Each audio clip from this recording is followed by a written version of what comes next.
สบายดีเนาะมาพบกันต่อเดิมพันเนาะหรือว่าสอบกันเด่น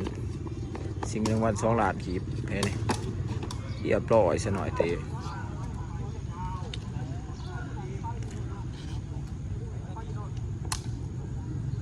ว่าทายประทัดเนาะคะแนนอยู่นี่ไปอยู่ละ2รูมส่งให้สุกล้อเคลียร์เบาๆใส่น้อยป้าบดูดีเรียบร้อย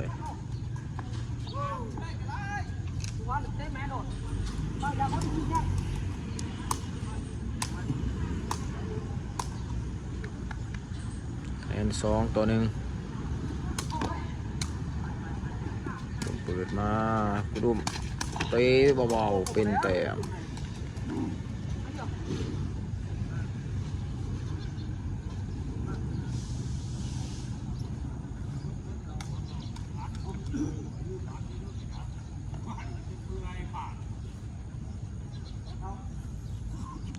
2 ต่อ 2ข้างนั้นจะเป็นพายซันแบ็กมืด2เนาะซันแบ็กบอลจะ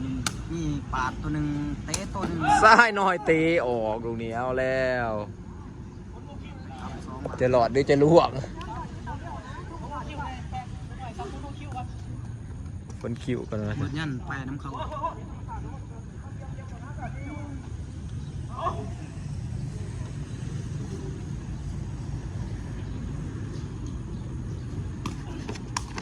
น้อยเปิดใส่น้อยป้าบออกดีแล้วบรอดแล้วกันไปได้ดิ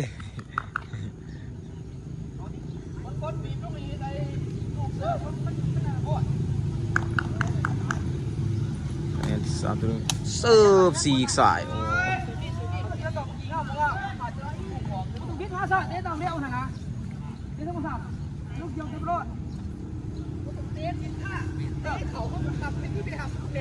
โอ้ยมันก็จะตีลูกในต่อมีบล็อก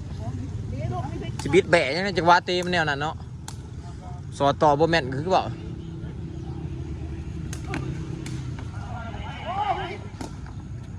อุดซันแบ็กเรียบร้อยโอ้ลูกดีเฮ็ดคือกันเนาะสกอร์เท่าไหร่เนี่ย5-3บ่5-3สกอร์อยู่ที่5 ต่อ 3 5-3สุกรอป้ามาใส่หน่อยเปิดสุกหน่อยโซ่งขึ้นใส่หน่อยบอเตสันแบกเลือกที่จะย้อนหัวเลยเนาะ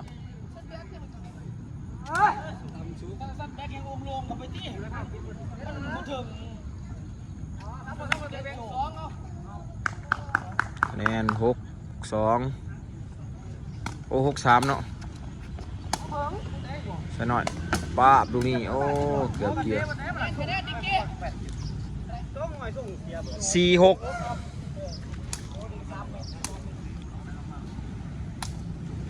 แมน4 ต่อ 6สุกน้อย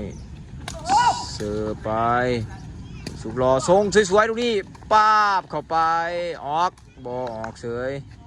สุกรอป้าบสีหน้าครัวเรียบร้อย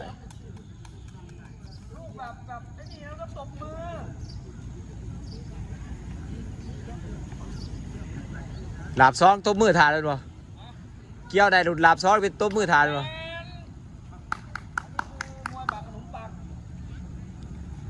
7-3ซ้ายน้อย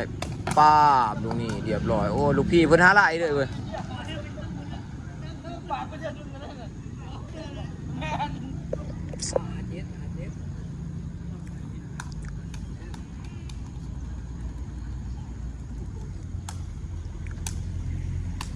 คะแนน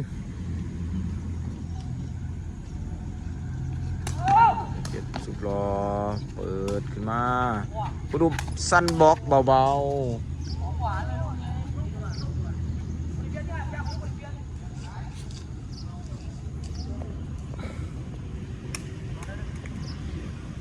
8 ต่อ 5ให้นี่เป็นแพ้หลังตาเนาะเพราะว่าแมตช์ก่อนสุกรอกับเสีย นี่มาหลากตากันแกะมือกันไหมซ้ายหน่อยปักตรงนี้เรียบร้อย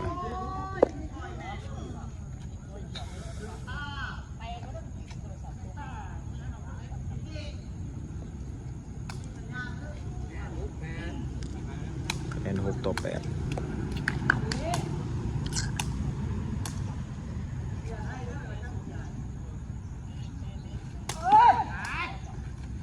สุกล้อ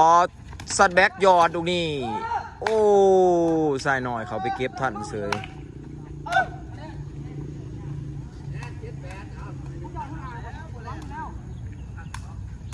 บ่ตีเสยปกติบ่ทันเลยเนี่ยคะแนน7-8เสิร์ฟออกโอ้เดี๋ยวจะแนมเบิ่งเลยเนาะเดี๋ยวจะแนมเบิ่งที่ขึ้นลง9-7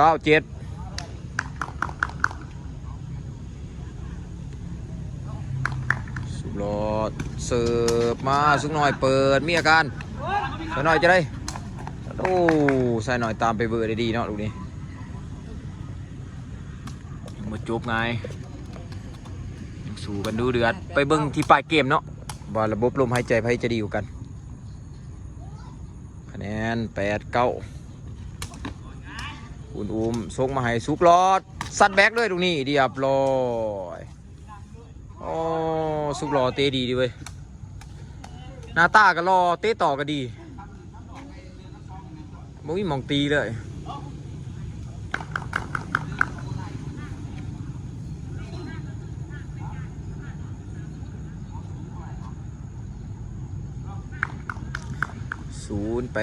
10-8เนาะสูเปิดเขาส่งให้ใส่หน่อยฟังลูกนี่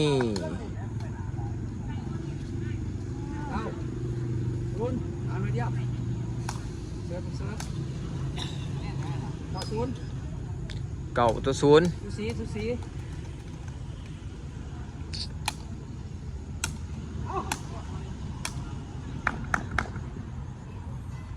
คะแนน9-10สุกน้อยเสิร์ฟไปคุณอุ้มงัดเข้ามาสุกรอดซัดแบ็กเลยดูนี่โอ้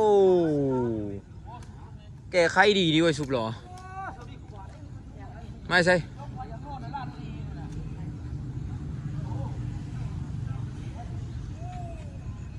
แน่19พ้องหน่อย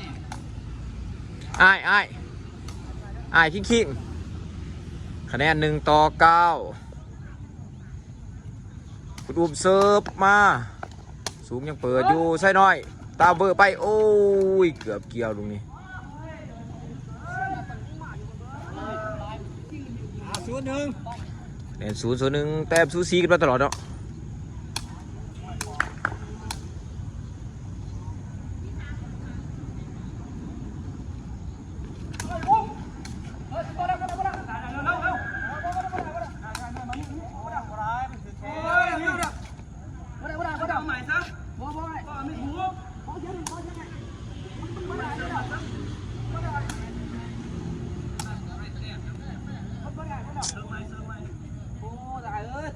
ต่อถือแค้นหมอ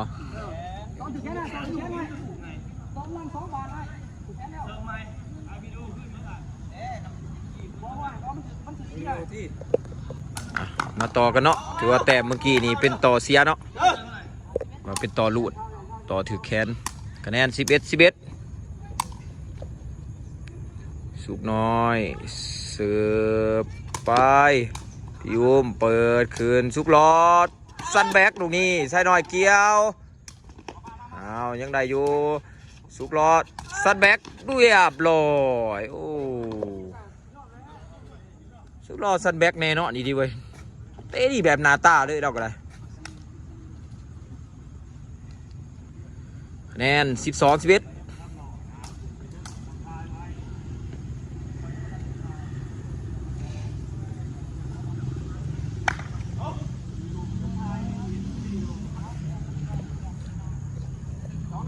คะแนน12-11สุกรอดเสิร์ฟมาลูกเปิดนิ่งๆใส่หน่อยปาดทิมลูกนี่เสือมึง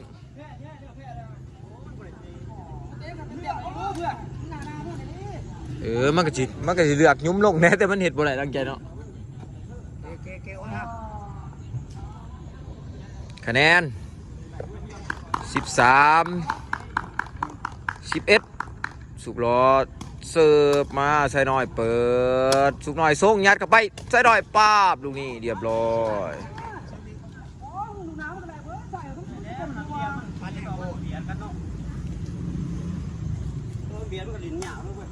นี่ยากเลยเว้ยขึ้นกับลุงนิกเลย12 13เหมือนกันจะขึ้นแทนเป็น14ก่อนไหนดิบอสุกเสือไปสุกรอเปิดสวยคุณอุ้มสันแบ็กลูกนี้ใส่หน่อยเกือบเกี่ยวเนาะโอ้นั่นหน้าที่เนาะเสียเห็นสุกรอแท็ก2 มือกูมาปีหนึ่งสุริยันมาแท็ก2 มือบันเดียวเกม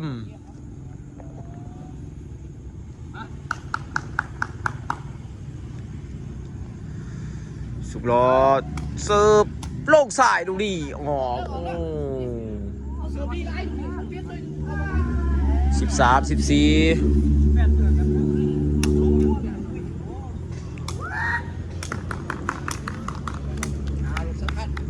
คะแนน13 14เบื้องนั้นจะจบสกอร์เลยดิบอถ้าจบเป็นชนะเนาะซ้ายชุดสุกรอยังกันเข้ามาอยู่คุณอุ้มซัดแบ็กบอลครับโอ้14 เท่าเอาแล้ว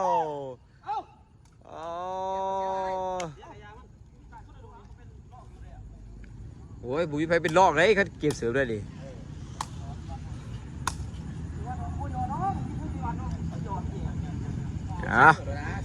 ต้องบอกเรื่องฝีมือฝีตีนเนาะ14 บาทเดียวเกมไพชนะครับรางวัลไปเลยเนาะ4 ล้านกีบคุณอุ้มเปิดง่ายๆสุกรอซัดแบ็กดูดิเรียบร้อยโอ้เกือบปอครับโอ้จบเกมเนาะถือว่าแก่มือได้สำเร็จเนาะสุกรอกับคุณอุ้ม